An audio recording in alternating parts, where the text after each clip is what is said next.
Okay, now I'm sitting here doing an upgrade to this wall switch. Now I'll show you okay, this is the old GFCI. As you can see, it's been painted over. And you see a little corrosion inside of the contacts. I don't know, the green color is corrosion. Now this GFCI, it keeps tripping out. So for safety reasons, it needs to be replaced. Flick off the light switch, it trips out. Plug something in, it trips out. And you can see all the little green color, discoloration. Yeah, it's pretty worn out. Plus it's been painted over, which never should happen. This never should happen.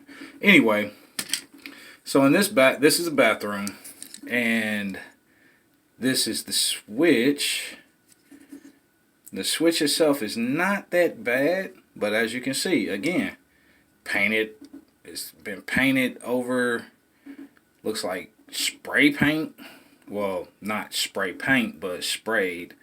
Looks like the paint was sprayed. So they didn't tape it. Didn't tape none of the electrical stuff off or anything. Now the thing is, it needed to be updated anyway, because this single switch was controlling the light and the fan, the exhaust fan. And you really don't want that if you are a person concerned about power consumption. Plus, the light and the exhaust fan running on this single switch, it does draw probably double the amperage, but it draws more amperage than it should. A switch like this can handle it, but you always want to keep devices or whatever you want to call them on separate switches. Now, that being said, had the light was tied in here and the fan was tied in there. I just clipped it.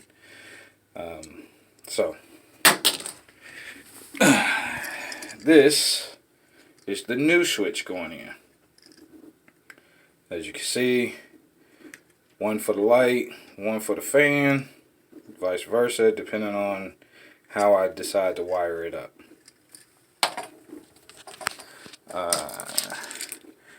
This is the new GFCI. You know,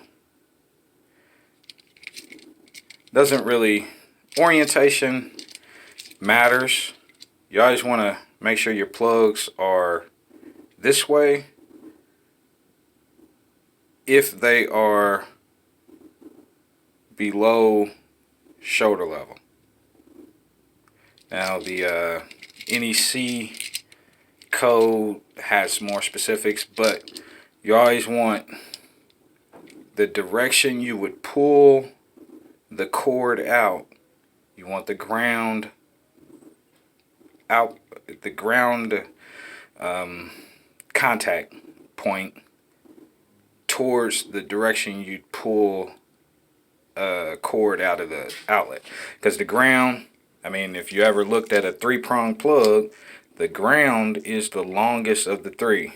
That's so it is always in contact before and after a plug is pulled from the socket to prevent a surge or whatever, you know.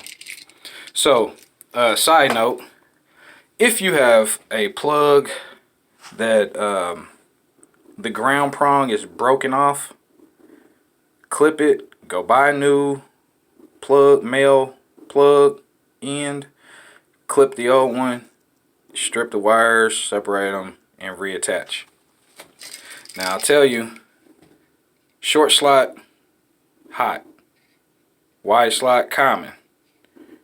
This side, this is the ground.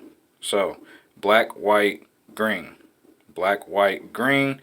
Black, white, bare wire. Sometimes the ground is a bare wire. Okay, let's get into this. Look at that. Outdated in the motherfucker. The wires themselves are up to code, but this is not acceptable. So not acceptable. I mean, rush job, obviously.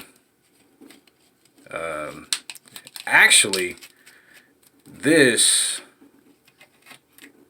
was probably more than likely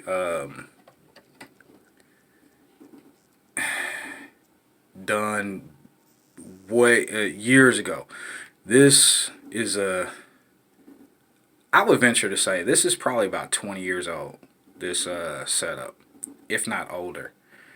But due to the wiring, the look of the wires, I would say 15, 20 years. Crimp. Now, a lot of people use wire nuts. This was done crimp it and a rubber slash PVC-ish type of covering goes over it. I'm gonna keep that as it is. The only thing I wanted to change was separating the two, the light and the fan, separating them from being one single switch. And also I want to take this right here is the grounds. I want to take and add leads to it so I can put a ground directly to the GFCI and directly to the switch. The old ones didn't have it, which was another reason why it was tripping out. Okay, so these two wires up here for the switch and the light. Well, I'm sorry, the fan and the light. Either or. Doesn't really matter to me which is which yet, but I'll figure it out before I'm done. This one leads to another circuit. This one leads to another circuit. And there's your hot. So technically, I got 4 circuits coming into this single box, which it's a bathroom. This circuit and this circuit should have never been run through here. However, due to construction and all that, various limitations, that's why it was done.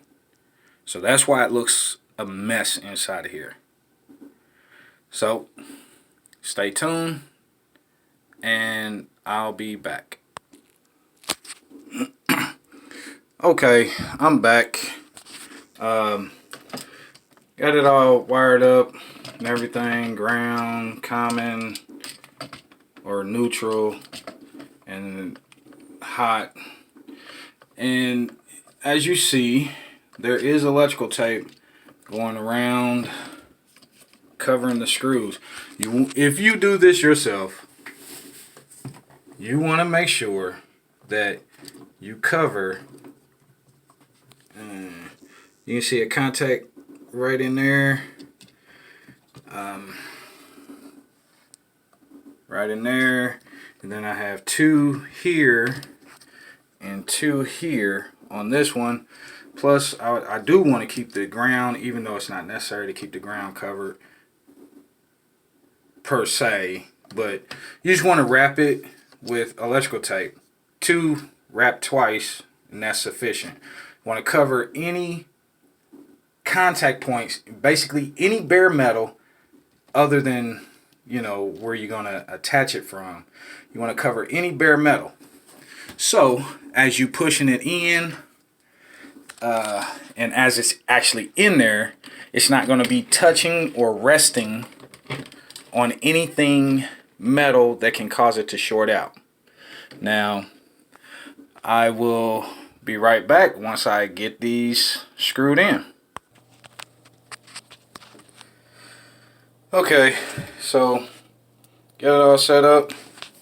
Let's cut the power back on, the breaker. You also want to make sure you do this first, because I mean 120-ish volts, it ain't what kills you, it's the amperage, and it takes less than half an amp crossing your heart to stop it.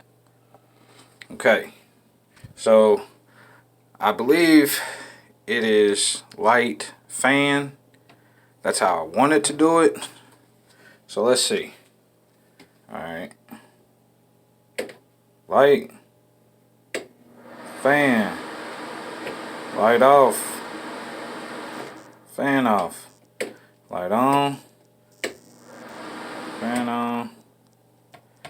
Okay, and let's cut the light on. Then we're going to test this. Now, I wired this to have constant power, not to be controlled by the switch. So, lights off. And that's my little work lamp. Because I'm doing this in my bathroom, by the way. So, it's light on, light off. Fan on, fan off. That's that. Both those work. Let's test the GFCI. And there you have it. It's that easy.